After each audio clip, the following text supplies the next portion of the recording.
మోక్షానుభూతి అనేటువంటి గ్రంథంలో 48వ శ్లోకం వరకు చెప్తున్నాం. ప్రతి మాదిరిగానే జరిగిపోయినటువంటి శ్లోకాలను ఒకటి రెండు గుర్తు చేసుకుని మిగతా శ్లోకాలను వివరణ చేసుకుందాం.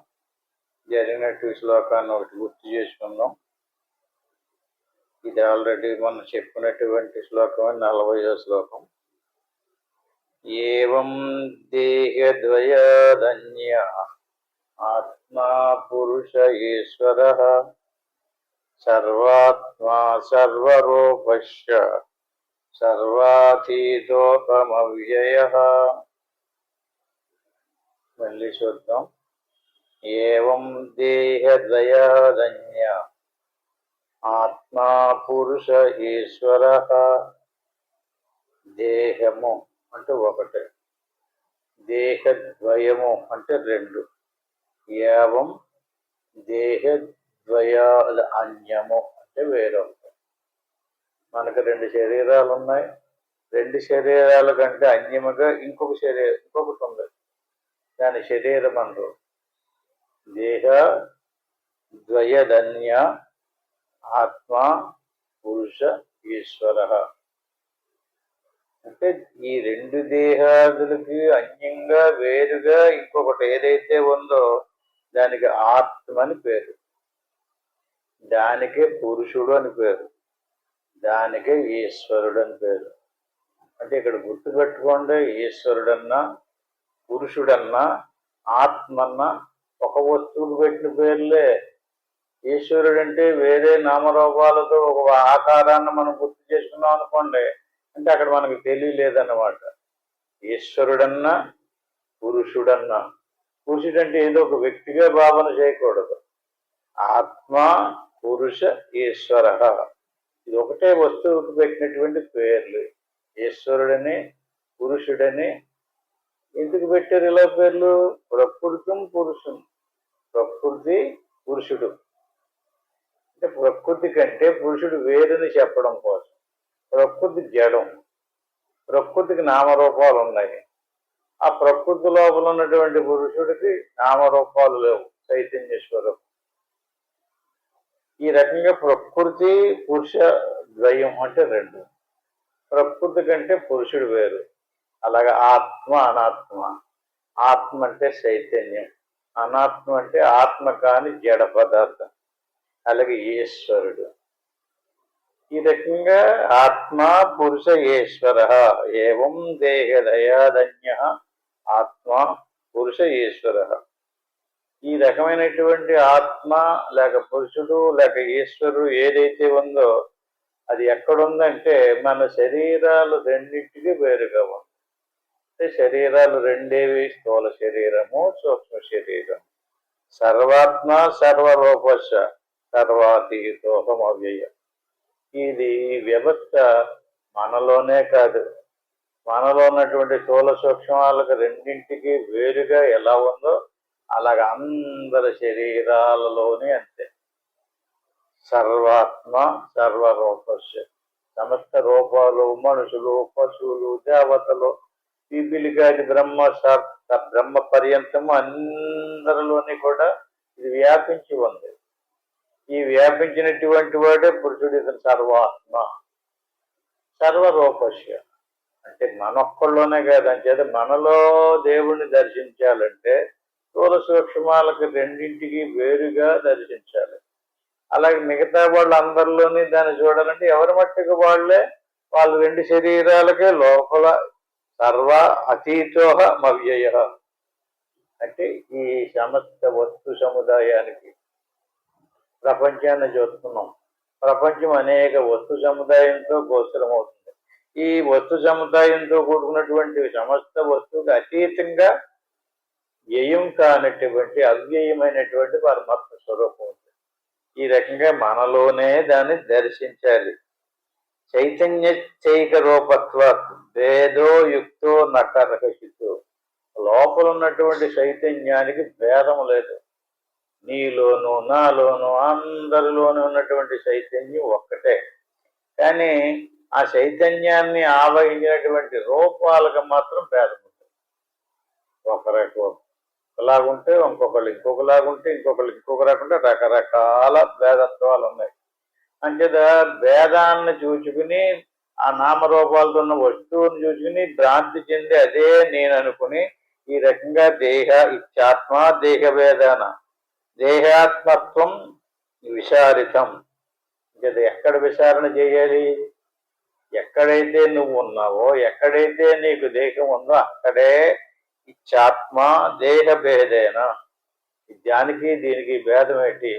లోపల ఉన్నటువంటి ప్రకృతిని పురుషం చేయ విద్య అనాది ఉభవకి రెండు కలిసి అనాది నుంచి ఉన్నాయి.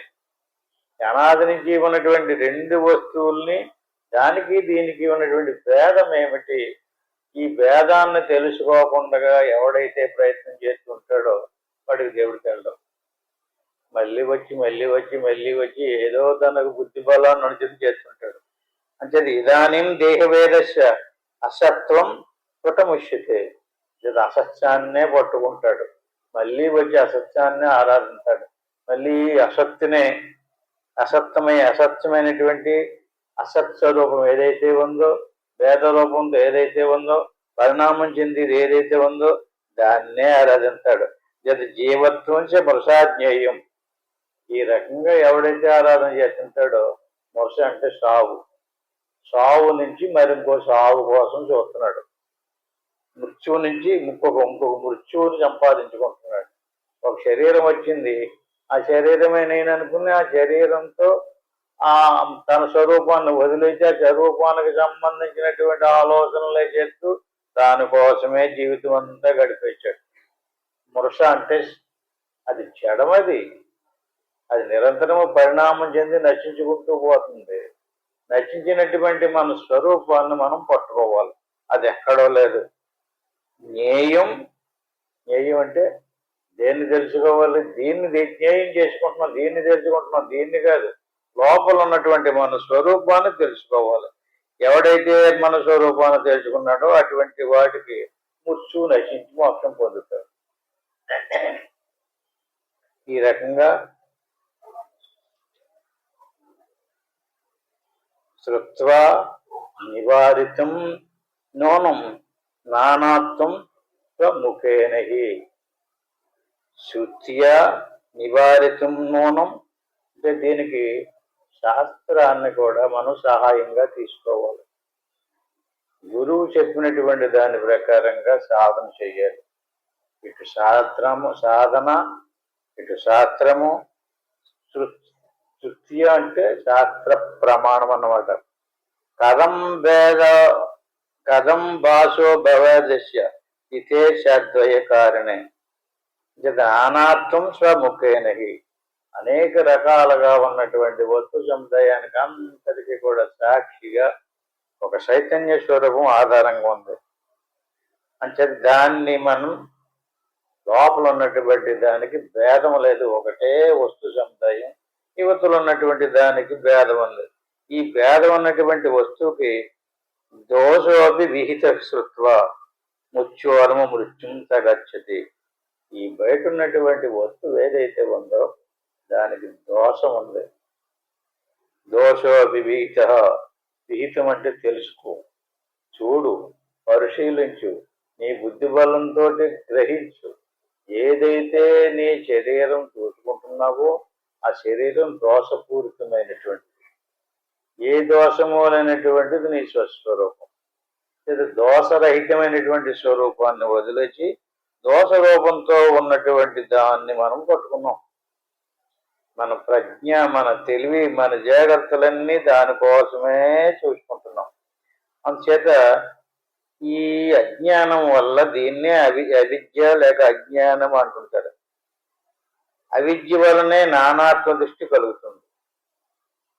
అన్నిటికీ ఆధారంగా ఏ చైతన్యం ఉందో ఆ చైతన్యాన్ని మరుగుపరిచినటువంటి వస్తు సముదాయాన్ని చూస్తుంటే అది నానా విధాలుగా గోచరమవుతుంది.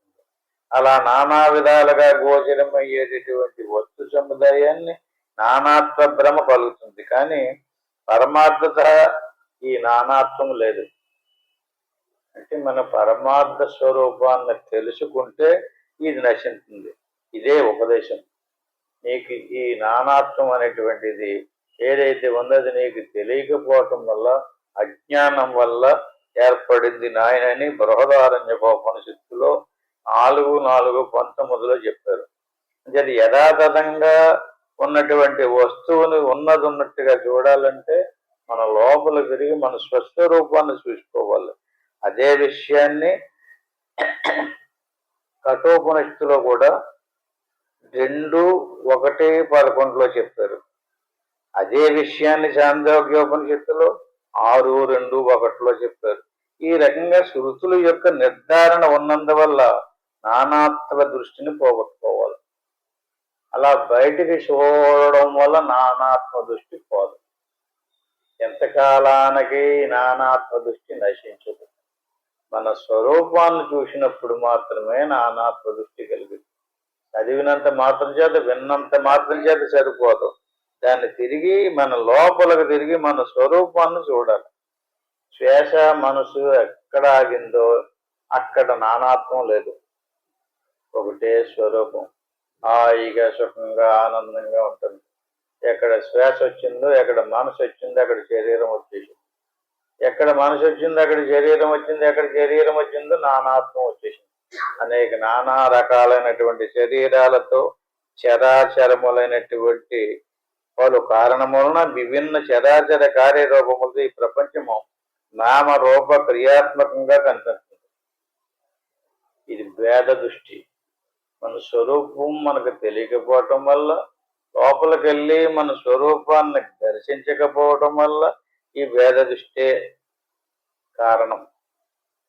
బ్రహ్మమే జగత్తుకు నిమిత్త ఉపాదానము కూడా. అంచేత ఏది బ్రహ్మము అది మనలో ఆత్మ, ఏది బ్రహ్మము అది ఈశ్వరంలో పరమాత్మ. ఈ ప్రత్యేగాత్మకి పరమాత్మకి భేదం లేదు, రెండు ఒకటే. కుండలో ఉండే కాళ్ళకి మఠంలో ఉండే కాళ్ళకి ఎలా భేదము లేదో, వస్తువుకు మాత్రమే భేదం ఉండి వస్తువు లోపల ఉన్నటువంటి కాళ్ళకి ఎలా భేదము లేదో, అట్టిమతిగా శరీరాల యందే భేదం ఉంది. దాని లోపల ఉన్నటువంటి ఆత్మస్వరూపానికి భేదము లేదు. దోషోపి విహిత శృత్వ ముచ్వర్మ మృత్యు చ గచ్చతి. ఎవడైతే దోషపూరితమైనటువంటి విహిత అంటే తెలుసుకోవటం, శృత్య దోషపూరితమైనటువంటి ఈ వస్తు సముదాయాన్ని చూస్తూ ఉంటే వాడికి మృత్యువర్మ మృత్యుం తగచ్చుది. ఒక మృత్యువు నుంచి మరొక మృత్యువును పొందుతూ ఉంటాడట. అంటే ఒక చావుతో మనకు పూర్తి అయిపోలేదు పని. మరణించినటువంటి వాడు చనిపోయాడు, అయిపోయింది గొడవ అనుకుంటాం. అవ్వలేదు, అతను మళ్ళీ జన్మించాడు. ఎందుకంటే అతనికి జ్ఞానం కలగలేదు. ఇక్కడ కారణం చెప్పడం లేదు, అజ్ఞానమే కారణం అక్కడ. అంటే అతనికి ఏది తెలియలేదు, దోషరహితమైనటువంటి తన స్వరూపం తెలియలేదు. దోషపూరితమైనటువంటి శరీరం వైపుకి తిరిగి శరీరమే నేననే భావన నశించలేదు. ఆ భావనతోనే చనిపోయాడు. ఆ భావంతో చనిపోవడం వల్ల దానితో చేసినటువంటి కర్మపదం నశించలేదు. ఇప్పుడు మళ్ళీ ఇంకొక శరీరం వచ్చింది. మళ్ళీ ఆ శరీరంతో కర్మలు అనిపించి మళ్ళీ మరణిస్తాడు. అది సావు. ఈ రకంగా ఒక సావు నుంచి ఇంకో సావు. ఇహ పశ్యతి నానాత్వం మాయయా వంచితో నరహ. ఈ రకంగా నానాత్మక రూపమైనటువంటి మాయ ప్రతి జీవుణ్ణి వంచుతుంది, మోసం చేస్తుంది. వంచన అంటే మోసం చేస్తుంది. అంచేత ఏ వ్యక్తి అయితే మాయ యొక్క భ్రమతో వంచిత మోసపోతున్నాడో ఇక్కడ నానాత్వం పచ్చితే చూస్తున్నాడు. సహ అతడు మృత్యు నుండి మృత్యుముఖమునకు గచ్చతి పోతున్నాడు. శృత్వ అని ఈ విధముగా వేదవాక్యముల ద్వారా దోష పర్యవసానమును పాప ఫలమును అపి సైతము విహిత నిర్దేశించబడింది. ఈ రకంగా శాస్త్ర ప్రమాణం ఉంది. ఎవడైతే తన స్వరూపాన్ని తెలుసుకోకుండా తన స్వరూపం చుట్టూరు ఆవరించినటువంటి స్థూల సూక్ష్మ కారణ శరీరాలతో కూడుకున్నటువంటి వ్యవస్థనే చూస్తూ అదే నేననుకుని దానితోటి తాదాత్మ్యం చెందుతూ ఉంటాడో, ఆ రకంగా దాని నుంచి విడుదల పొందకుండా చేసేదాన్ని ఇక్కడ మాయ అన్నారు. మాయ వంచుతుంది, ప్రతి మనిషిని మోసం చేస్తుంది. అంటే బాహ్య సంబంధమైనటువంటి వస్తువు మీద ప్రీతిని కలిగిస్తుంది. ఈ రకంగా శాస్త్రం మనకి గుర్తు చేస్తుంది. మేలుకో మేలుకో, ఉత్తిష్టత ప్రాక్షరాన్ని బోధత, లెండి, మేలుకోండి, తెలుసుకోండి అని శృతి వాక్యములు బోధిస్తున్నాయి. ఈ శృతి వాక్యముల యొక్క పరమార్థంతో పరమాత్మ విషయంలో నానాత్మ దృష్టిని తృణీకరిస్తున్నవి. ఈ రకంగా శాస్త్ర ప్రమాణాన్ని పదే పదే వినడం వల్ల, చదవడం వల్ల, అభ్యాసం చేయడం వల్ల ఇది కాదు అని దీనిని మన మనసుతో మనమే తృణీకరించాలి. అంతేకాదు, ఎవరైతే దృశ్య ప్రపంచంలోనున్నటువంటి భిన్నత్వమును చూసి మాయ ఆవరించి అజ్ఞానంతో మోసపోతున్నారో వారికి యమపాశమే తప్ప వీరొక గతి లేదని శాస్త్రం విశదీకరిస్తుంది. అంటే ఎవరు మోసపోతున్నారో ఎవరికి వారే చూసుకోవాలి. శరీరం వైపుకి తిరిగి శరీరం భ్రాంతితో ఎవడు మోసపోతున్నాడో, దేనిని పట్టుకుని మోసపోతున్నాడో అదే మాయ మోసపోతున్నాడు. అంచేత దాని నుంచి తప్పించుకోవాలంటే యమపాశం తప్ప వేరొక గతి లేదని విశదీకరిస్తుంది. సాక్షాత్తు మృత్యుదేవత ఆత్మతత్వాన్ని నచికేతునికి ఉపదేశిస్తూ సుస్పష్టమైనటువంటి ప్రకటన చేసినట్లు మనం ఉపనిషత్తు ప్రమాణం అన్న కారణంగా కఠోపనిషత్తులో దాన్ని ధృవీకరించడం జరిగింది. జగద్రూపంలో ఉన్నటువంటి బ్రహ్మయందు గల నానాత్మ భావన విడనాడవలను. నశ్యములే పైరు మొక్కల వలె పుడుతూ చచ్చిపోతున్నట్లు వ్యక్తులకు జన్మ సాఫల్యం ఎట్లుండును? అంతఃకరణ శుద్ధి నిశితమైన సూక్ష్మ దృష్టి కలవారే పరమాత్మ తత్వమును, విభూతిని గ్రహించగలరు. జ్ఞాన సంపద లేని వారికి ఇక జన్మ సుఖాలపై వ్యామోహము నశించదు. అట్టి వారికి మాయామయమైనటువంటి ప్రపంచములో బహు ఆశలు, కోరికలు, బహు పన్నాగములు తప్ప వేరే ఆలోచనలు ఉండవు.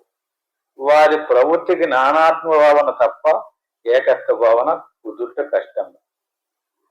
బ్రాహ్మణ సర్వభూతాన్ని జాయంతే పరమాత్మన తస్మాదేతాన్ని బ్రహ్మైవ భవంతీచ్చి అవధారయేతు. యతః ఎందువలననగా బ్రాహ్మణ బ్రహ్మము వలన పరమాత్మన పరమాత్మ కారణంగా సర్వభూతాన్ని ప్రాణులన్నీ జాయంతే పుట్టుచున్నవి. తస్మాత్ అందువలన ఏదాని అవి అన్నీ బ్రహ్మయేవ బ్రహ్మమే అగును. ఇది ఈ విధముగా అవధారయత్తు గ్రహించవలను.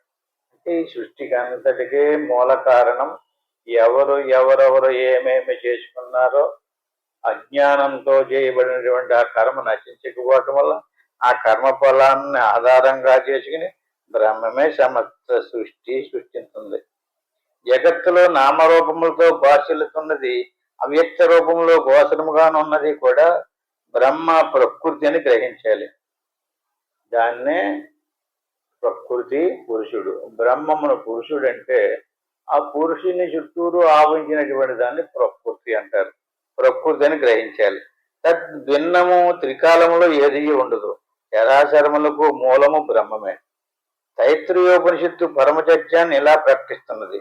యతోవా ఇమాని భూతాని జాయంతే ఏన జాతాని జీవంతి యత్ ప్రయత్యం విశంతి తద్విజ్ఞానస్య తద్బ్రహ్మేతి.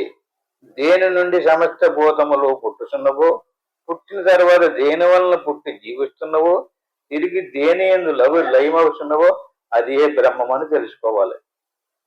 పరమాత్మ సృష్టి స్థితి లయములకు కారణమని ఈ శృతి నిర్ధారిస్తున్నది. అందువలన ప్రపంచంలోనున్నదంతయు బ్రహ్మస్వరూపముగానే గ్రహించాలి. మూలాధారమైనటువంటి బ్రహ్మము అద్వితీయం. సముద్రములోని తరంగములు, నురుగు, బుడగ నీటి ఎందే పుట్టి నీటిలోనే లయమైనట్లు కార్యప్రపంచమంతయు బ్రహ్మ కారణముగా ఉద్భవమై అంతమంది అందే లేనమవుతుంది. ఈ సందర్భంలో బ్రహ్మై వేద విశ్వమిదం వరిష్టం, జగత్ సర్వము శ్రేష్టతమైన బ్రహ్మయే అని ముండకోపనిషత్తు వినిపిస్తున్న శృతిని కూడా తెలుసుకోవాలి. ఈ రకంగా బ్రహ్మైవ సర్వనామాని రూపాన్ని వివిధానిశ కర్మాణ్యవి సమగ్రాన్ని విభక్తి శృతిర్జగవు.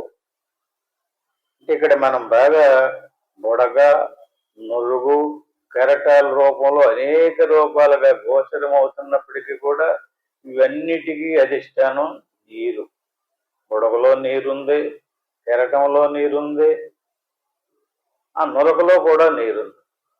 నీరుని తీసేస్తే బుడగ లేదు, అంటే నీరే బుడగ రూపంలో వ్యక్తమైందన్నమాట. అట్టి మాదిరిగానే మన స్వరూపం బ్రహ్మమే, ఆత్మస్వరూపమే.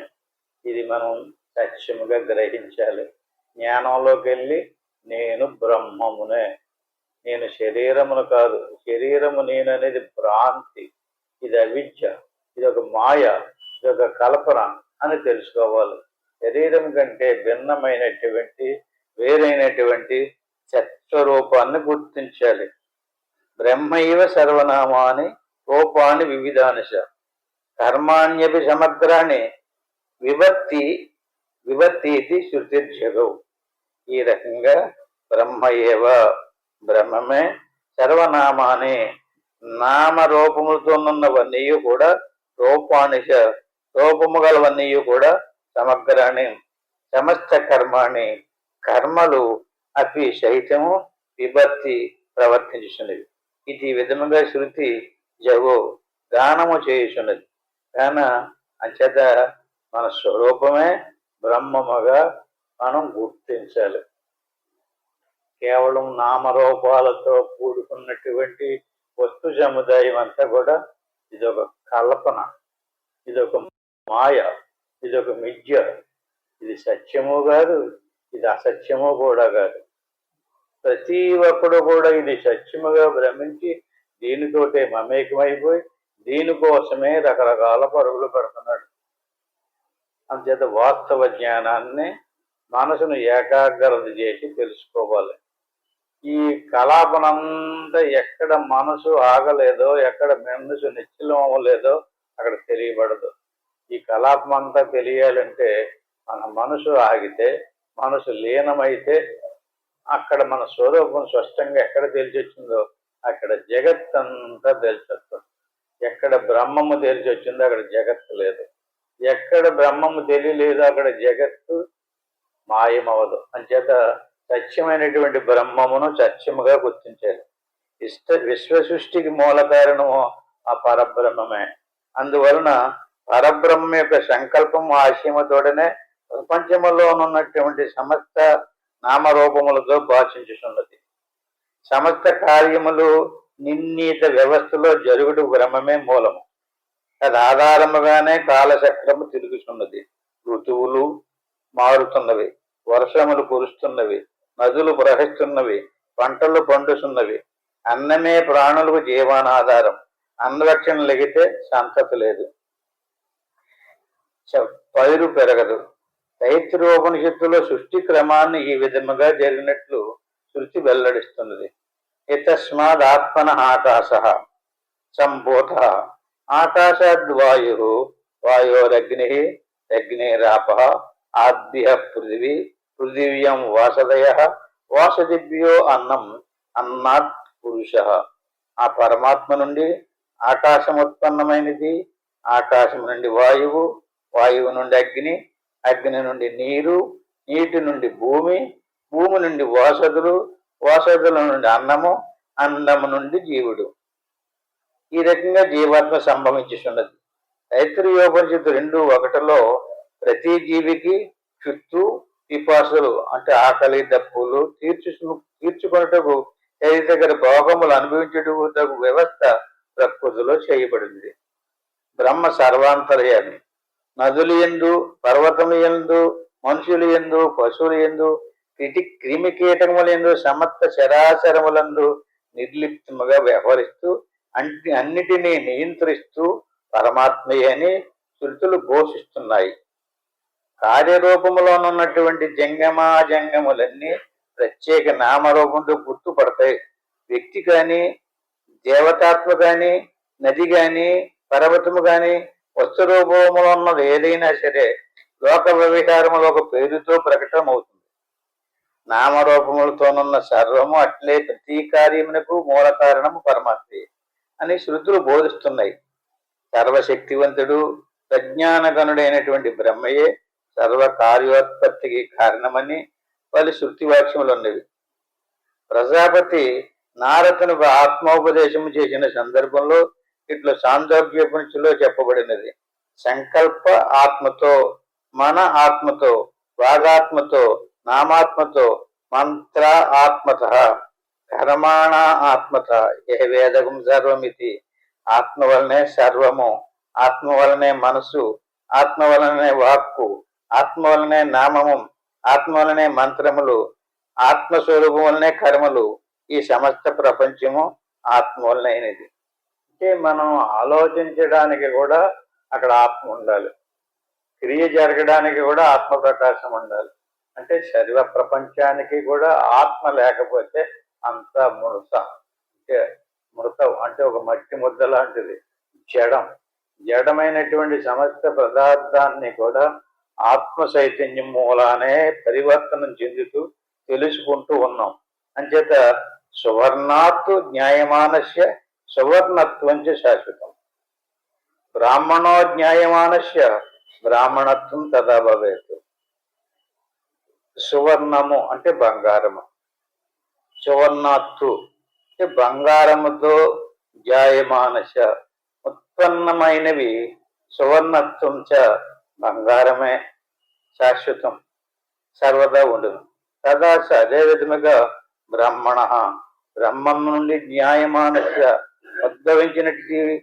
ఉద్భవించిన వాటి యందు బ్రహ్మత్వం, బ్రహ్మమే సహజత్వమే, సత్త సురత్తలే భవేత్ ఉండును.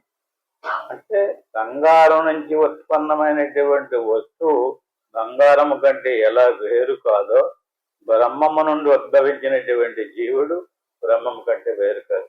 ఇది మనం ప్రమాణంగా గుర్తించాలి. నీవు బ్రహ్మము నుంచే ఉద్భవించావు, అందుచేత నీవు బ్రహ్మానువే. ఏది బ్రహ్మము కాదు? శరీరం కాదు, ప్రాణము కాదు, మనసు కాదు. ఇది ప్రకృతి స్వరూపం. దీనికి లోపల ఉన్నటువంటి చైతన్య స్వరూపం బ్రహ్మమే. ఇది బ్రహ్మము నుంచే ఉద్భవించింది, బ్రహ్మస్వరూపంగానే ఉంది. కాకపోతే తెలియడము, తెలియకపోవటం. మనం ఏది మన స్వస్వరూపమో, బ్రహ్మము నుండి ఉద్భవించినటువంటి స్వరూపం ఏదో దానిని మర్చిపోయి దానికి ఉపాధిగా ఉన్నటువంటి దానిని చూసుకుని నేను స్త్రీని, నేను పురుషుణ్ణి, నేను పుట్టాను, నాకు బాధలు ఎక్కువ ఉన్నాయి, నాకు సమస్యలు ఎక్కువ ఉన్నాయి, నాకు కష్టాలు ఎక్కువ అనేటువంటి భేద భావంలోకి వచ్చేసాడు. అంచేత భేదరహితమైనటువంటి స్వరూప స్థితిలోకి వెళ్ళాలి. బంగారంతో చేసిన వస్తువులు బంగారమే కదా ఉండును. అదే విధముగా పరమాత్మ కారణంగా ఉద్భవించినటువంటి కార్యరూపములో ఆత్మ యొక్క సహజ గుణములు తప్ప వేరొకటి ఉండుటకు ఆవిష్కారం లేదు. మట్టితో తయారైనటువంటి కొండ కానీ, పిడత కానీ, ప్రమిది కానీ మట్టిమయమే అవును కానీ వాటి ఎందు మరి యొక్క మూల పదార్థం యొక్క సహజ గుణములు ఎట్లుండవో అదే రీతిగా పరమాత్మ తత్వము తదాధారబోధమైనటువంటి కార్య సముదాయములో వ్యాప్తి చెందుడు సహజం. అంటే నీవు బ్రహ్మము యొక్క బంగారం నుంచి ఉత్పన్నమైనటువంటి, మట్టి నుంచి ఉత్పన్నమైనటువంటి కొండ ఎలాగో అట్టి మాదిరిగా నీవు బ్రహ్మము నుండే ఉద్భవించావు. అంచేది నీవు బ్రహ్మమే. అటువంటి నీ బ్రహ్మస్వరూపాన్ని వదిలేసుకుని నీవు మరొక దేవతనో మరొక దేవుణ్ణో ఆరాధిస్తున్నావు. దానివల్ల సహజమైనటువంటి నీ దైవత్వం కోల్పోతున్నావు. నీకున్నటువంటి పవర్ నశించిపోతుంది. నువ్వు సాక్షాత్తు నేను బ్రహ్మమనే అనుకున్నప్పుడు నీ పవర్ నశించదు, నీ సహజ గుణం నశించదు. నీ సహజ గుణం ఏమైంది? నిన్ను నీవు మర్చిపోయి నువ్వు వేరే వ్యక్తి అనుకుని ఇంకొక వ్యక్తిని గొప్పవాడిగా ఆరాధన చేసినప్పుడు ఏమవుతుంది? అక్కడ మన సహజత్వం కోల్పోతాం, మన స్వరూప జ్ఞానం కోల్పోతాం. అంటే అక్కడ ఏముంది? అజ్ఞానం ఉంది. ఎక్కడ అజ్ఞానం ఉంది అక్కడ కర్మ ఉంటుంది. ఎక్కడ కర్మ ఉంటుందో దానికి ఫలం ఉంటుంది. ఎక్కడ కర్మఫలం ఉందో అక్కడ దాన్ని అనిపించడానికి సుఖ దుఃఖాలు ఉంటాయి. దాన్ని అనుసరించి జనన మరణాలు, పుట్టుక, ఇదొక పరంపర. దీనికి అంతటికి అంచేత మూలములోకి వెళ్ళి ఆ మూల స్వరూపంలో శరీరం లోపల శ్వాస మనసు ఆగిన తర్వాత ఏది నిలబడి నశించకుండా గోచరమైందో అదే మన స్వరూపము. అది సాక్షాత్తు బ్రహ్మమే. అంచేత మనమందరం కూడా బ్రహ్మస్వరూపులమే. అంచేత మనకంటే వేరేగా ఇంకొక వస్తువుని కల్పించుకుని ఆరాధన చేసామనుకోండి, అది ద్వైతం. అంటే దేవుణ్ణి ఎలాగ ఆరాధించాలో, ఎలా తెలుసుకోవాలో అలాగ ఆరాధించేది అద్వైతం. అద్వైత జ్ఞానాన్ని వదులుకొని భేదభావంలో కలిపి భేద వస్తువే ద్వైతం అన్నమాట. అందుకని భేద వస్తువుని వదిలేసి అద్వైత భావంలో ఆత్మకి పరమాత్మకి భేదము లేదు, అది బ్రహ్మమే, అది నేనే అని తెలుసుకున్నటువంటి వాడికి మోక్షం. అలా కాకుండా ఏమాత్రం స్వల్పమభ్యంతరం కృత్వ జీవాత్మ పరమాత్మనం బాగా గుర్తుపెట్టుకోండి. స్వల్పమభ్యంతరం కృత్వ జీవాత్మ పరమాత్మ. దేవుడికి నాకు భేదం ఉంది, దేవుడు వేరు నేను వేరు అని ఈశమెత్తు భేదం చేసుకున్నా కూడా స్వల్పమభ్యంతరం కృత్వ జీవుడికి దేవుడికి ఈశమెత్తు భేదం కల్పన చేసుకున్నా కూడా ఏమైంది? జీవాత్మ పరమాత్మనం యహ సంతిష్టతి మూఢాత్మ భయం తస్సావిభాషితం. జీవుడికి దేవుడికి భేదము లేదనేటువంటిది దృఢంగా మన మనసులో నాటుకుపోవాలి. అలా కాకుండా నిన్నంతసేపు గురువు గారు చెప్పినట్టుగా జీవుడికి దేవుడికి భేదం లేదట, జీవుడు దేవుడు ఒకటేనట అని విని లేచి వెళ్ళిపోయేదేవుడు ఎలా కుదురుతండి? దేవుడు దేవుడే కదండి, దేవుడు గొప్పవాడండి, జీవుడు తక్కువ కదండి అనుకుంటున్నాం కదా. ఈ అనుకోవటంలో ఒకళ్ళు ఎక్కువ బాగా అనుకుంటారు, కొంచెం తక్కువ అనుకుంటారు. భేదం నశించడం లేదు. స్వల్పమభ్యంతరం కృత్వ, ఏ కొంత స్వల్పంగా నువ్వు చూసిన, ఏంటి స్వల్పంగా, ఏటి స్వల్పము? జీవుడికి దేవుడికి భేదాన్ని చూడడం. ఇద్దరు ఒకటి కాదు, ఇద్దరు వేరు వేరుని ఎంతవరకు చూస్తుంటాడో అంతవరకు సంతిష్టది మూఢాత్మ, అది మూర్ఖుడే, అతనికి జ్ఞానం లేదు. అటువంటి వాడికి నష్టం ఏంటని అడిగితే అతనికి వచ్చేటటువంటి నష్టం భయం తస్సావిభాషితం. అతను పొందేది ఒక భయాన్ని నుంచి ఇంకో భయంలోకి పోతాడు, ఒక బాధ నుంచి ఇంకో బాధంలోకి పోతాడు, ఒక మృత్యువు నుంచి ఇంకో మృత్యువులోకి పోతుంటాడు. ఎంతవరకు భేదం చూస్తుంటాడో, భేద భావన కలిగితేనే భయం. నీకంటే వేరుగా ఇంకొక వస్తువును చూస్తేనే భయం. నీకంటే వేరుగా దేవుణ్ణి చూసామనుకోండి, ఆ దేవుడు గొప్పవాడు, ఆయన నీకేం కావాలో అన్నీ ఇస్తాడు. లేకపోతే నిన్ను కష్టపెట్టిది బాధ పెట్టిది అంతా దేవుడు అన్నారనుకోండి, అది అక్కడేమొచ్చింది? భేదభావన వచ్చింది. స్వల్పం అభ్యంతరం, కొంచెం కూడా నువ్వు భేదం చూడకు. సోహం అదే నీవు, తత్వమసి తత్తు అది త్వము నీవు, అసి అయ్యే ఉన్నావు. అంటే వేదవాక్యాలన్నీ స్పష్టంగా బోధిస్తున్నాయి జీవుడికి ఈశ్వరుడికి భేదం లేదని. అయితే ఇక్కడ జీవుడికి ఈశ్వరుడికి భేదం లేదన్న మాట ఎలా తీసుకుంటున్నాడో, ఉపాధి రహితమైనటువంటి స్వరూపంగా తీసుకోవటం లేదు, ఉపాధిని తీసుకుంటున్నాడు. ఈ శరీరాన్ని బయటకు వచ్చి శరీరాన్ని చూసుకుని ఇదే నేను ముందు జన్మలో అది, ఆ తర్వాత జన్మలో ఇది అంటే ఏంటి? శరీరాన్ని వదలడం లేదు, శరీర భావాన్ని వదలడం లేదు. ఎంత జ్ఞానం చేసినా, ఎంత సాధన చేసినా, ఎంత జ్ఞానం తెలుసుకున్నా, ఎన్ని శాస్త్రాలు చదివినా సరే జీవుడికి దేవుడికి ఎంతవరకు భేదం చూశాడో అంతవరకు కర్మ నశించదు, భయం పోదు. చేసినటువంటి కర్మ ఫలాన్ని అనిపించడానికి పునరపి జననం పునరపి మరణం. ఈ రకంగా ఎవడైతే మూఢాత్ముడై ఉండునో జీవాత్మ పరమాత్మను, జీవాత్మ పరమాత్మల యంద స్వల్పమైపోయి స్వల్పమైన అంతరం వ్యత్యాసము కృత్వ చేయుచు సంతిష్టతి ఉండునో తస్య వానికే భయం. అంచేత భయం అని శృత్వ అవిభాషితం చెప్పడం. భయం ఎవడుకుంటుంది? తనకంటే వేరుగా ఇంకొకరిని కల్పన చేసుకున్నప్పుడే భయం ఉంటుంది. అంతా తనే అయినప్పుడు భయం ఏంటండి? ఇంక తనే దేవుడు, దేవుడికి తనకి భేదం లేదు. తనకి ఇంకోడిని పంపించేవాడు, బాధ పెట్టేవాడు, కర్మఫలాన్ని ఇచ్చేవాడు లేడు. అంతా తనే. అంటే లోపల ఉన్నటువంటి స్వరూపాన్ని పట్టుకోవాలి. బయట దాన్ని తెచ్చుకుని ఇది నేను, ఇది నేను, దేవుడు జీవుడు ఒకటే అనుకోకూడదు.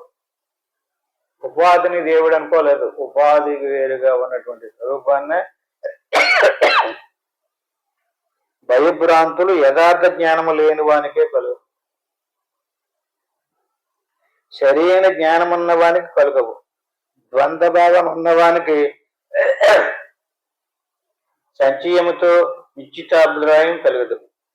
ఎక్కడ సందేహం ఉండదో అక్కడ నిశ్చితమైనటువంటి అభిప్రాయంలోకి రాలేడు. అంటే కేవలం వినాలి, సాధనానుభవం కూడా కలగాలి, పదే పదే యుక్తుల ద్వారా ప్రమాణాల ద్వారా నిర్దిష్టమైనటువంటి స్పష్టమైనటువంటి జ్ఞానం ఏర్పడాలి. రజ్జువును చూసి భయపడిన వ్యక్తులు భిన్న భావం ఉన్న కారణముగా నిజమైన తాడే ఓం అనే భయాన్ని కలిగిస్తుంది. అందువల్ల జీవాత్మ పరమాత్మ కన్నా భిన్నమైనదనే భేదభావం ఉన్న సాధకునికే భయాందోళన కలుగుతాయి. తాడును చూసి తాడు కంటే స్వామును కల్పన చేసుకుని స్వాము అనేటువంటి అభిప్రాయం ఎవరికైతే కలిగిందో అట్టి మాదిరిగా దేవుడే అనేటువంటి తన ఆత్మనే జీవుడిగా ఎవడైతే భావన చేస్తాడో వాడికి భయాందోళన కలుగుతాయి. ఏకత్వ భావన ఉన్నటువంటి వ్యక్తి నిర్భయముగా వ్యవహరిస్తాడని తైత్రయోపనిషత్తులో ఇలా ఉపదేశించబడింది. యదాహ్యేవ ఏతస్మిన్ నుదరమంతరం కురితే అలా తస్య భయం భవతి తత్సీవ భయం విదుషో మన్వానస్య. ఏ స్వల్ప వ్యత్యాసముతోనైనను జీవాత్మ పరమాత్మల యందు భిన్నత్వమును అగుపరుచిన వారికి భయము కలుగును. యథార్థ జ్ఞానము లేని ఎంతటి గొప్ప పండితుడికైనను భేదభావనయే భయమును కలిగించను. తైత్రయోపనిషత్తు 2:7. ఇది భయానికి మూల కారణం భేదభావన. భేదం అంటే ఏంటండి? పదే పదే చెప్పుకుంటున్నారు. నీ స్వరూపాన్ని వదిలేసి నీ స్వరూపాన్ని ఇంకొక స్వరూపముగా చూడడమే భేదం. నీ స్వరూపం ఎలా ఉందో, నీ స్వరూపం ఎలా ఉంటుందో తెలియకపోవటం వల్ల. అంటే శృతులు మనకి మన స్వరూపం ఏటో ఎలా ఉందో స్పష్టంగా చెబితే ఆ శృతులు మరి అందరికి అందుబాటులో లేకపోవటం వల్ల వాటిని మరుగుపరిచి వేరే వేరే దేవుళ్ళని కల్పన చేసి ఆ దేవతారాధనలో మనందరిని తిప్పేయటం వల్ల కొత్త కల్పాలు, పూజా కల్పాలు ఇలాంటి కల్పనలోకి దిగిపోయి దేవుణ్ణి మర్చిపోయాం. దేవుణ్ణి మర్చిపోతే మన స్వరూపాన్ని కూడా మర్చిపోయి దేహమే మన స్వరూపం అనేటువంటి భావంలోకి వచ్చేసి అటువంటి వాడికి జ్ఞానము లేదు, మోక్షము రాదు. అంతే ఎత్ర జ్ఞానాద్భవేద్వైతం ఇతర తత్ర పశ్యతి. అది ఎలాంటి వాడికైనా సరే తన స్వరూపం తెలియలేదు, దేవుడు కూడా తెలియలేదు. మన స్వరూపాన్ని ప్రకృతి జనితమైనటువంటి వస్తు సముదాయంగానే చూసుకుంటున్నాం. దేవుణ్ణి దేవుడేటో తెలియకుండా వేరే వేరేగా ఆలోచించేస్తున్నాం. ఆత్మత్వేన యథా సర్వం నేతర తత్ర సాన్యపి. ఎత్ర ఎప్పుడు అజ్ఞానాత్తు అజ్ఞానము వలన ద్వైతము ద్వైత భావన భవేత్తు కలుగునో తత్ర అప్పుడు ఇతర తనే ఇతరం ఇతరుని పశ్చితి చూసును. యదా ఎప్పుడైతే సర్వము ఆత్మత్వేన పరమాత్మ శక్తి అనే భావన భవేత్తు కలుగునో తత్రప్పుడు ఇతర అతడే ఆయన వైపు అణు మాత్రము కూడా నా పశ్యతి చూడడం. అంటే వేరుగా చూసేది ఎవరినింతకీ తననే. తన స్వరూపం తనకు తెలియకుండా తన స్వరూపాన్ని ఇంకొక స్వరూపంగా చూస్తున్నాడు. అలాగే భగవత్ స్వరూపం ఏమిటనేది తెలియకపోవటం వల్ల భగవంతుణ్ణి కూడా వేరే ఇంకొక స్వరూపంగా చూస్తున్నాడు. ఇది అజ్ఞానం. ఈ అజ్ఞానము వలన ఈ రెండో వస్తువుని యథార్థ వస్తువుగా చూస్తున్నాడు. ఇక్కడే భయం ఏర్పడుతుంది, ఇక్కడే మృత్యు ఏర్పడుతుంది, ఇక్కడే కర్మ. దీనివల్ల అనేక సుఖాలు, దుఃఖాలు, బాధలు. అంటే అవిద్య యొక్క ప్రభావం వలన ఆత్మిక వ్యక్తి తన ఆత్మనే చక్షురాది ఇంద్రియ సముదాయము కన్నా భిన్నముగా ద్వైత భావనతో చూస్తున్నాడు. పరమాత్మ యొక్క యథార్థ తత్వము తెలుసుకున్నటువంటి వ్యక్తి సర్వేంద్రియములు ఆత్మశక్తి వలనే పనిచేస్తుండవని గ్రహిస్తాడు. సమ్యక్ జ్ఞానము కలిగినటువంటి వ్యక్తికి సర్వాత్మ భావన కలుగుడు తథ్యం. ఇప్పుడు జీవేశ్వరులు అభిన్నతను గ్రహించి సర్వేంద్రియములు ఆత్మవశ్యమని తెలుసుకుని దేనిని అనుమాత్రము కూడా భిన్నముగా చూడడు. ప్రపంచంలో ఉన్న సర్వస్వమును పరమాత్మ శక్తి యొక్క ప్రభావమని అద్వైత భావంతోనే చూస్తాడు. బృహదారణ్యకమైనటువంటి ఉపనిషత్తులో యాజ్ఞవల్కుడు ప్రతివ్రజించే ముందు మైత్రేయికి ఆత్మతత్వమును విశదీకరిస్తూ ఇలా పలుకుతున్నాడు. ఎత్ర ద్వైతమేవ భవతి తదితరం ఇతరం పశ్యతి తదితరం ఇతరం జిగ్రతి తదితరకం దశయతే తదితర ఇతరమివి వదతి తదితర ఇతరకం శృణోతి తదితర ఇతరం మణుతే తదితర ఇతరకం సృష్టి తదితరం ఇతరం విజానాతి ఎత్ర తు అస్య సర్వమాత్మైవాభూతి తత్కేనకం పశ్యేత్ తత్కేనకం జిగ్రేత్ తత్కేనకం రసయేత్ తత్కేన కవిమవేత్ తత్కేనకం శృణుయాత్ తత్కేనకం మనీషు తత్కేన కం సృషేత్ తత్కేన కం విజానయత్ ఏనేదం సర్వం విజానాతి తం కేన విజానయత్. ఈ ఉపదేశం యొక్క తాత్పర్యం సంక్షిప్తంగా ఇలా చెప్పడం జరిగింది. అవిద్యావస్థలో ఉన్నటువంటి వ్యక్తి ద్వైత భావనతో చక్షు అంటే కన్ను, జిహ్వ నోరు, నాలుక, శ్రోత్రాది ఇంద్రియములకు తన ఆత్మ కన్నా భిన్నమని తలుస్తాడు. సమ్యక్ జ్ఞానము పొందిన పిమ్మట ఆత్మక యథార్థ తత్వమును సర్వాత్మ స్వరూపంగా గ్రహిస్తాడు. అప్పుడు నేతి ఇది కాదు ఇది కాదు అని ఒక్కొక్క దానిని త్యజించి నాశరహితము అయినటువంటి శుద్ధ చైతన్యము సర్వకార్యానికి మూలమైన ఆత్మను అద్వైత భావంతో గ్రహిస్తాడు. తదనంతరము అద్వితీయమైనటువంటి పరమాత్మ భావం వలనే ప్రపంచంలో ఉన్నటువంటి సర్వము విదితమవుతున్నది. కాబట్టి ఆత్మస్వరూపమును తద్భిన్నమైనటువంటి దేనితోను తెలుసుకొనబడుచున్నదో అటువంటి జ్ఞానము సహితము కొలుచుండదు. అంటే కంటితోటి చూస్తున్నాం అంటే కన్ను కాదు, కంటి ద్వారా చూసేది ఏది, చెవి ద్వారా వింటున్నాం, చెవి ద్వారా వినేది ఏది, అలాగే నాలుగు ద్వారా రుచి చూస్తున్నాం, గ్రాణేంద్రియం ద్వారా వాసన చూస్తున్నాం. ఇలా ప్రతి ఇంద్రియాల వెనకాల చూసేవాడు ఒకటి కనపడుతున్నాడు. అంటే చూడబడేటటువంటి వస్తువు చూసేదాన్ని దృక్కు అంటారు, చూడబడేదాన్ని దృశ్యం అంటారు.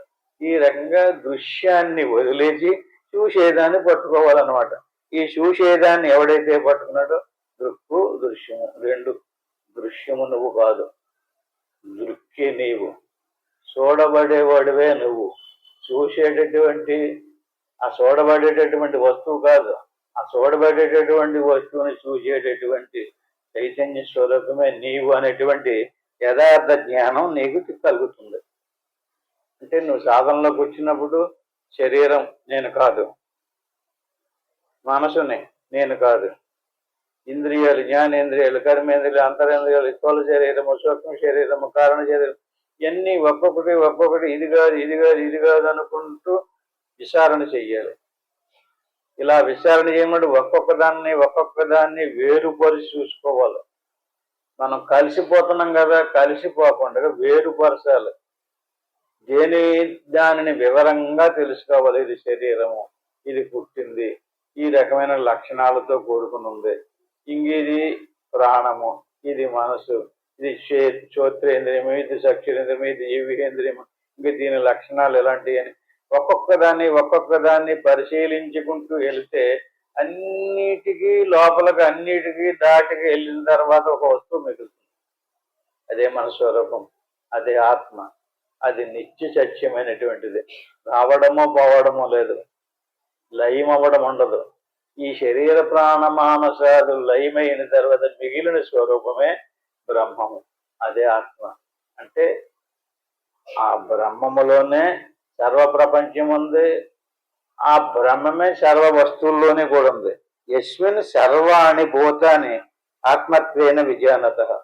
ఈ రకంగా నీ లోపలికెళ్ళి నీ లోపల ఉన్నటువంటి వస్తువును దర్శించి ఆ పరమాత్మ కంటే ప్రత్యేగాత్మ కంటే వేరుగా ఉన్నటువంటి వస్తువు ఆత్మ కాదు, అది అనాత్మ, అది దృశ్య సముదాయం అని తెలుసుకున్నాం అనుకో.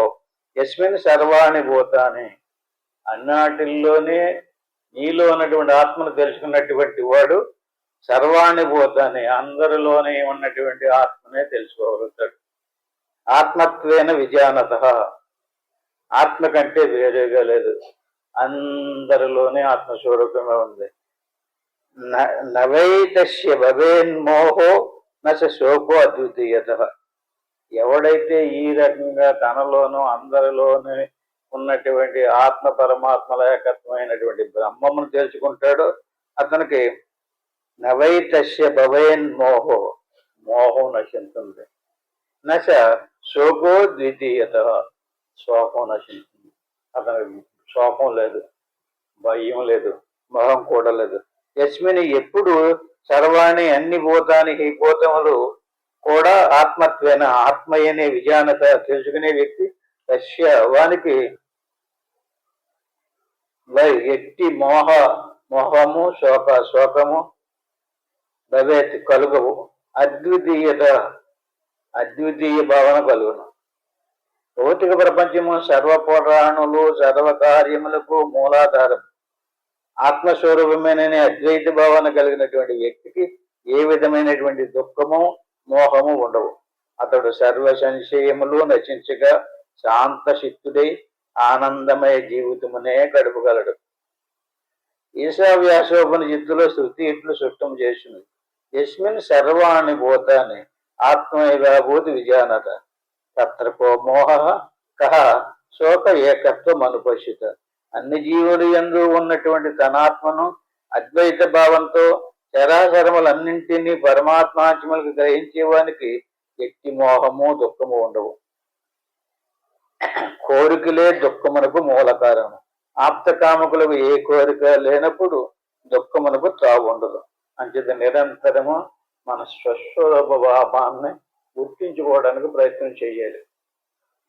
నేను దేహమును కాదు, ఈ సూక్ష్మ శరీరము స్థూల శరీరము కంటే వేరుగా ఉన్నటువంటి ఈ రెండు శరీరాలకి అన్యముగా ఉన్నటువంటి చైతన్య స్వరూపమే నేను. అయమాత్మాహి బ్రహ్మైవ సర్వాత్మకతయా స్థితః ఇది నిర్ధారితం శ్రుత్వా బృహదారణ్య సంస్థయా. అంటే అయమాత్మ, నీలో ఉన్నటువంటి ఆత్మ సోహం తత్వమసి. మరి అందరిలోనే ఉన్నటువంటి అయం ఆత్మ, అందరిలోనే ఉన్నటువంటి ఆత్మ కూడా బ్రహ్మమే. అయమాత్మాహి బ్రహ్మైవ అంటే అందరిలోనే బ్రహ్మమే ఉంది. అందరూ బ్రహ్మస్వరూపులే, కానీ ఉపాధులు కాదు. ఆ రకంగా ఉపాధి రహితమైనటువంటి స్వరూపాన్ని చూడాలి. అయమాత్మ బ్రహ్మైవ సర్వాత్మకతయా స్థితః. సర్వము ఆత్మస్థితిలోనే ఉంది. ఆత్మకి మార్పు లేదు, పరిణామం చెందదు, పుట్టుక లేదు, చావు లేదు. నిశ్చలమైనటువంటి నిర్వికారమైనటువంటి స్వరూపం జ్ఞాన స్వరూపం. కానీ ఈ అనాత్మ స్వరూపం ఏదైతే ఉందో అది నిరంతరము పరిణామం చెందుతూ పుడుతూ చస్తూ ఉంటుంది. ఇటువంటిది ఇది నిర్ధారితం శ్రుత్వా బృహదారణ్య సంస్థయ. ఈ రకంగా ఈ సర్వాత్మకతయ అన్నింట ఆత్మరూపంలో చేత ఉన్నటువంటి ఆత్మయే బ్రహ్మయేవ బ్రహ్మమైతే అని శ్రుత్వా శృతి మూలముగా బృహదారణ్యక సంస్థ బృహదారణ్యకోపనిషత్తులో నిర్దేశించడమైంది, ప్రమాణీకరించబడింది. అంటే విధించడమైంది. సృష్టి జడ్జిమెంట్ విధించడమైంది అనమాట. ఇది పరబ్రహ్మమే సర్వాత్మకమైనటువంటిది, అన్నిటి ఎంతో ఆత్మగా ఉన్నటువంటిది బ్రహ్మమని బృహదారణ్యక శృతి విధముగా ప్రకటిస్తుంది. తదేతద్ బ్రహ్మ పూర్వం అనపరం అనంతరం భాష్యం అయమాత్మ బ్రహ్మ. సర్వానుభూ అనాది అపురూపమైనటువంటి అద్వితీయమైనటువంటి అనంతమైనటువంటి భాష్యమైనటువంటి జీవాత్మయే పరబ్రహ్మ స్వరూపం. అదే సమస్త భూతములు అనుభవిస్తున్నటువంటి ఆత్మ. అనుభూతోప్యయం లోపో వ్యవహారక్షయోపిసను అసద్రూపో యథా స్వప్నం ఉత్తరక్షణ బాధిత. ఈ రకమైనటువంటి అనుభూతి ఏదైతే ఉందో ఆత్మానుభూతి, ఆత్మ సాక్షాత్కారం, ఆత్మస్వరూపము, అనుభూతో వ్యయం లోపో వ్యవహార క్షయోపిషన్ అంటే వినడం కాదు, చదవటం కాదు, అనుభవపూర్వకంగా గుర్తించాలి. అనుభూతో వ్యయం లోకం. ఈ లోకమంతా కూడా ఎవడికి అనుభవానికి వచ్చిందో క్షణంలో అదంతా వ్యయం అయిపోతుంది. అనుభూతో వ్యయం లోకం. వ్యవహార క్షయోపి అంటే ఇదంతా క్షయం అయిపోద్ది అనమాట. అసద్రూపో యథా స్వప్నం ఉత్తర క్షణ బాధత అంటే అక్కడ ఉపమానం చూపెడుతున్నారు. స్వప్నంలో కలగన్నప్పుడు ఒక భయము, ఇంకోటో ఏదోటో జరిగిందనుకోండి. ఉత్తర క్షణం అంటే కలలో నుంచి మేలుకున్న తక్షణం ఎలా ఆ కలలో పొందినటువంటి భయం బాధితమవుతుందో, కళ ఉత్తుదైపోతుందో అట్టి మాదిరిగా యథార్థ స్వరూపాన్ని అనుభవించాలి. అంటే ఎన్ని వినినా ఎన్ని చేసినా సాధనలో స్పష్టంగా అనుభవానికి రావాలి. అనుభవానికి ఇప్పుడు చెప్పినటువంటి అన్ని కూడా శాస్త్ర ప్రమాణాన్ని చెప్పుకుంటున్నాం, నమ్మాలి. అనుభవం అలాంటిది కాదు కదా. అంటే ఎవరైతే గట్టిగా సాధన చేశారో అటువంటి వారికి సాధనానుభవం కలిగిన తర్వాత తన శరీరము సూక్ష్మ శరీరము రెండింటికంటే వేరుగా ఉన్నటువంటి తన స్వస్వరూపం సాక్షాత్కారమైందో దాన్ని అనుభవం అంటారు. అటువంటి అనుభవం కలిగినటువంటి వాటి క్షణంలో ఇంతవరకు ఇన్ని సంవత్సరాల వంటి ఇన్ని జన్మల నుంచి ఏది నీవు అనుకుంటున్నావో అది క్షణంలో బాధితమైపోద్ది. అంటే స్వప్న వస్తువు మెలకులోకి రాగానే ఎలా బాధితమైపోతుందో అట్టి మాదిరిగా అనాత్మ భావాలతో కల్పించుకున్నటువంటి అజ్ఞానంతో కల్పించుకున్నటువంటి ఈ అనాత్మ వస్తువులన్నీ కూడా క్షణంలో బాధితమైపోతాయి. బాధితమైపోతున్నాయి అంటే ఇక్కడ అర్థం ఏమిటి? నశించిపోవటం కాదు. మెలుగులోకి వచ్చాక మళ్ళీ యథార్థంగా అన్ని కనపడుతుంటాయి. మళ్ళీ శరీరం ఉంటుంది, శరీరానికి సంబంధించినటువంటి సుఖ దుఃఖాలు ఉంటాయి. బాధితం అంటే ఇది కాదని తెలుస్తుంది. ఇదంతా మిథ్య, ఇది ఒక కల్పన, ఇది సత్యం కాదు. ఇప్పుడు ఇదే సత్యం అన్నట్టుగా ఇంకొక వస్తువు ఉందంటే ఇది తెలియటం లేదు, ఇదే తెలుస్తుంది. ఎప్పుడైతే మనకి యథార్థం తెలిసి వచ్చిందో అప్పుడు ఇదేమవుతుందంటే కళలో నుంచి మెలుగు రాగానే కళ ఎలా ఉత్తుదైపోయిందో అట్టి మాదిరిగా ఆత్మానుభూతి కలిగినటువంటి వాడికి ఇదంతా మిథ్య, కల్పన, నశించిపోదు. నశించడం ఏంటండి? నశించడము, బాధించబడము. చనిపోయినటువంటి వాడి శరీరం ఏమైంది? నశించింది. నశించడం వేరు, బాధించబడడం వేరు. అంటే మనం ఎలుగులో నుంచి ఒక ముచ్చిపు చెప్పు వెండిగా కనిపించింది అనుకోండి, గబగబా పరిగెట్టుకెళ్ళి అది వెండి ఏమో అని తీసాం. అది వెండి దగ్గరికి వెళ్ళి చూసిన తర్వాత ముచ్చిపు చెప్ప. అప్పుడు దాకా కనిపించినటువంటి వెండి ఏమైనట్టు అక్కడ నశించిందా, బాధించబడిందా? నశించిపోతే కనిపించకూడదు, మళ్ళీ ఎదరికొచ్చి కనపడదు. అట్టి మాదిరిగా మనకు ఆత్మానుభూతి కలిగిన తర్వాత మన దేహాదులు నశించిపోవు. ప్రారంభం ఉన్నంత వరకు ఉంటుంది. ఇక్కడే తెలుసుకోవాలి.